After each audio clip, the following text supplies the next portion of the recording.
मेरा शौहर अपनी भाभी के साथ गलत था। अच्छा। उसके लिए बहुत मारता था मुझे, जिसकी वजह से मैंने घर छोड़ा। अच्छा। अगर गलत होता तो बर्दाश्त कर लेती। हाँ। अगर किसी के पीछे लाग के मारे तो मुझे बर्दाश्त नहीं हुआ, मैं घर छोड़ कर आया। जब उसने निकाला था तुम हामला थी? हाँ जी। उसके बाद तुम्हारा अता पता लिया? नहीं तुम्हारे देवर को या जेठ को पता है पता है। कि मेरी बीवी जो है मेरे भाई के साथ सेट है? पता है। तो फिर कोई नहीं कहता घर वाले? नंद को भी पता, सब लोगों को पता। कोई सपोर्ट ही नहीं करता मेरे। कहते लगे हुए हैं तो लगे हुए हैं। हाँ जी। जिस्मानी ताल्लुक है आपस में? हाँ जी। गलत काम भी करते हैं? गलत काम भी कर। 1:16 का टाइम है और लाहौर की सड़कों पर ये इस तरह फिर रही थी बेयारो मददगार। सोने जा रही थी, दरबार पे सोने नहीं देते। रात को भी डाला भर कर लेकर चले गए थे। अस्सलाम वालेकुम नाजरीन, मैं हूँ राबिया मिर्ज़ा और आप देख रहे हैं देखो टीवी। नाजरीन, इस वक्त मेरे साथ एक खातून मौजूद है और बदहाली की हालत में। रात के तकरीबन 1 बजे का टाइम है। टाइम भी मैं आपको मेंशन करवा दूँ, 1:16 का टाइम है और लाहौर की सड़कों पर ये इस तरह फिर रही थी बेयारो मददगार, हाथ में ये पानी की बोतल लेके, और इस तरह था कि जैसे नीम नशे में है या क्या मसला है। इसे हमने जब ठहर के पूछा तो इसकी कहानी कुछ और निकली है। बाकी इससे पूछते हैं कि असल में मामला क्या है, ये क्यों रोड पे दर बदर फिर रही है, इसके अपने कहाँ हैं, घर वाले कहाँ हैं, बच्चे कहाँ हैं, शोहर कहाँ है, शादी हुई है या नहीं हुई, सारा पूछते हैं। अस्सलाम वालेकुम। वालेकुम। क्या नाम है? नौरीन। नौरीन, थोड़ा सा नौरीन ऊंची आवाज़ में बात करो, शोर की वजह से मुझे नहीं आ रही। नौरीन शादीशुदा? हाँ जी। कितने बच्चे हैं? 4। 4 बच्चे हैं। कहाँ पे हैं? अपने ससुराल पर। बच्चे ससुराल में या तुम्हारे ससुराल में? मेरे ससुराल में। तुम्हारे ससुराल। क्या हुआ है, नशा किया हुआ है तुमने? नहीं। फिर क्या वजह है? बोल रही इस तरह हो, रोटी खाई है या नहीं खाई? क्या तुम्हारी हालत ऐसे लग रही है कि तुम्हें होश ही नहीं है? क्या मसला है? क्या कोई जुल्म हुआ है तुम्हारे साथ? मेडिसिन खाती उसकी वजह से। किस चीज़ की मेडिसिन खाती? रसौली है पेट के अंदर। कब से? 2-3 महीने हो गए। 3 महीने हो गए। शोहर है? नहीं, डिवोर्स है थी। डिवोर्स हो गई है? कब? 6-7 माह हो गए। 7 माह हो गए।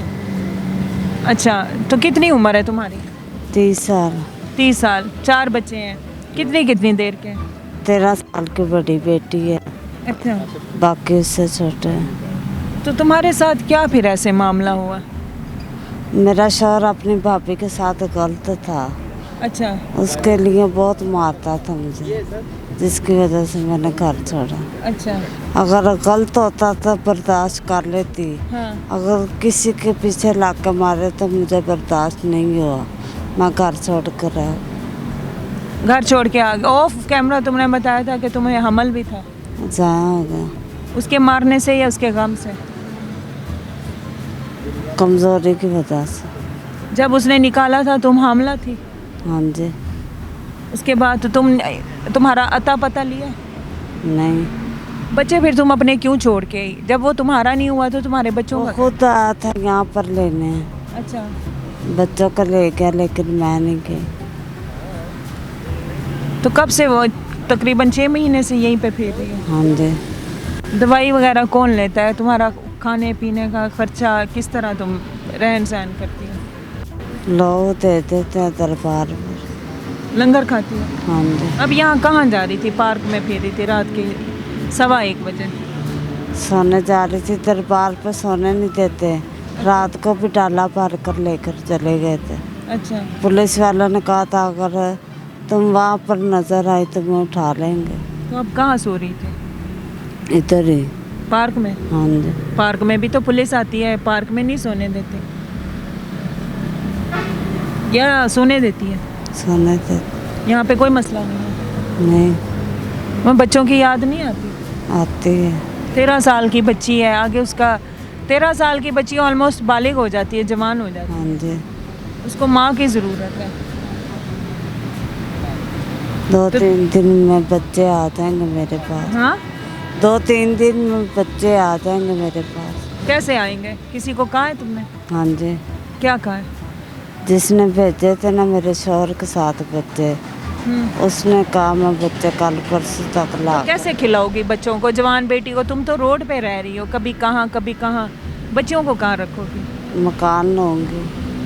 मकान किराए के बगैर तो नहीं आएगा, फिर किराया कैसे? मेहनत मजदूरी करोगी? हाँ जी, पहले भी 2 साल फैक्ट्री में काम करती रही। लेकिन तुम्हारी हालत नहीं है, तुमसे चला नहीं जा रहा।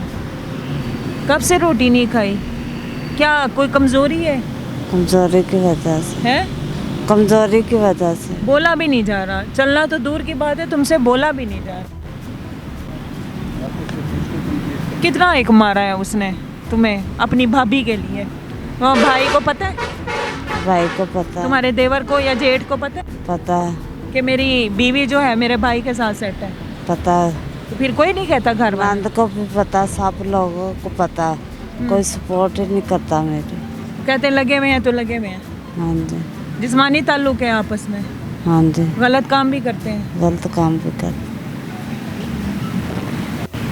नाज़रीन ये कहती है कि मेरा शोहर मेरी भाभी के साथ गलत मामलात रखता है।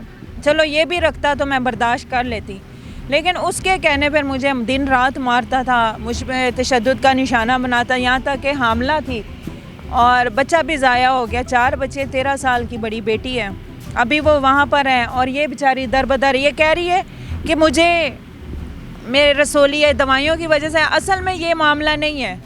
औलाद का दूर होना, औलाद को छीन लेना या फिर एक अच्छा हंसता बसता घर आपका उजड़ जाए, ये सदमा औरत ज़ात को लेके डूब जाता है, यानी औरत की ज़िंदगी ख़राब हो जाए तो वो फिर किसी हाल में नहीं रहती। बाकी आतिफ भाई से पूछते हैं असल में मामला क्या है। अस्सलाम वालेकुम। वालेकुम सलाम। हाँ जी, क्या हाल है आतिफ भाई? अल्हम्दुलिल्लाह जी ठीक। आतिफ भाई क्या मामला है इस खातून का? मैडम मामला ये है कि ये अभी तो दर बदर फिर रही है, तो इनसे पूछा जाए तो बोलेगी कि मैं 1 हफ़्ते में आई हूँ या 2 हफ़्ते में आई हूँ, लेकिन इसको आए हुए थे 2-3 माह हो गए हैं। तो 2-3 माह में सिर्फ देखा भी यही गया है कि जब ये बिल्कुल ठीक थी, हर बंदा इसको साथ ले जाता था, पास बिठाता था, खाने पीने के देता था, लेकिन अभी वो जिस हाल में है अभी इसको कोई मुँह नहीं लगा रहा। वजह ये बनी कि जब आई थी तब इसके पास पैसे भी थे, सब कुछ था, हर बंदा इसको मुँह भी लगाता था। अब इसके पास पैसे भी ख़त्म हो गए हैं। जब पैसे ख़त्म हो गए तो दरबार के अंदर, कहते हैं दरबार वो जगह थी जिधर किसी को कुछ भी नहीं होता था, तब अंदर जाकर वामस होती थी। दर बदर उन लोगों की आखिरी जो है ना वहाँ पे होती थी, समझ लें कि वहीं आखिरी आसरा होता, वही आखिरी आसरा है। लेकिन इधर सिर्फ ये देखा गया है कि जिस टाइम इसके पास पैसे ख़त्म हो गए हैं, सिक्योरिटी वालों को पता चल गया है इसके पास अब कुछ नहीं है, इसको धक्के दे के बाहर निकाला गया है। अगर इसके 50-100 रुपये भी होता है ना इसके पास, तो तब उन्होंने रहने देना था। एक दिन का 50-100 रुपये श्रम वाला साहब हो गया है दाता दरबार के अंदर। जैसे श्रम में 50 रुपये या 100 रुपये दे के रहना होता है ना, दरबार के अंदर भी इस तरह रहते हैं लोग। और लड़कियाँ उधर 6-6 माह 7 साल की उधर रहती हैं, लेकिन वो डेली पैसे देती हैं। दिन को वो जिस्म फरोशी करती हैं, रात को उधर आके सोती हैं। जब अंदर आके सोती आके पैसे देती हैं, किसी को बोतल पिला दी, किसी को कुछ कर दिया, तो वो खुश, वो उसको टेंशन ही कोई नहीं। इस बेचारी को धक्के मार के निकाला और ये पार्कों में अभी वो पार्क में आई है। अगर ये पार्क में हदा ना हादसा कुछ हो जाए, तो पार्क में कोई नहीं है, सुनसान। देखे जी ये है पार्क ना, कोई भी नहीं आने जाने वाला, कोई भी शैतानी कर सकता है इधर आकर। तो पुलिस वाले तो आराम से बैठे, पुलिस वालों को पता भी नहीं है क्या हो रहा है पार्क में भी। नाज़रीन आप क्या कहेंगे? कीमती राय से आगाह कीजिएगा। हाजिर होंगे नए प्रोग्राम में। फ़ी अमान अल्लाह।